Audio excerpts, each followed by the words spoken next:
আজ আমি আপনাদের একটা 5 তলা ফাউন্ডেশনের বাড়ি দেখাবো, যে বাড়িটি 2 ইউনিটে তৈরি করা। যাদের এই বাড়ির ডিজাইনটি পছন্দ না হবে কিংবা যাদের চাহিদা ভিন্ন, তারা অবশ্যই কমেন্ট করে আপনার চাহিদা আমাদের জানাবেন। আমরা চেষ্টা করব আপনার চাহিদা অনুযায়ী এটা ডিজাইন তৈরি করে দেওয়ার জন্য। এই বাড়িটি তৈরি করা হয়েছে মাত্র 1846 স্কোয়ার ফিট জায়গা নিয়ে।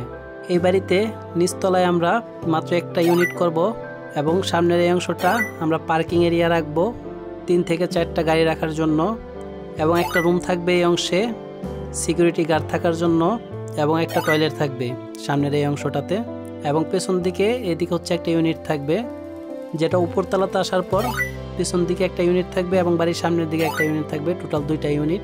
এই বাড়িটি আপনারা সেম মাপে সেম ডিজাইনে তৈরি করতে চাইলে আপনাদের খরচ লাগবে 1,80,00,000 টাকার মতো। আপনাদের রুচি বা চাহিদা অনুযায়ী কিছু টাকা কম বেশি লাগতে পারে। আপনারা অবশ্যই আমাদের চ্যানেলটি সাবস্ক্রাইব করবেন নিয়মিত সুন্দর বাড়ির ডিজাইন পেতে। যাদের চাহিদা ভিন্ন তারা অবশ্যই কমেন্ট করে আমাদের জানাবেন আপনারা কেমন বাড়ি তৈরি করতে চান।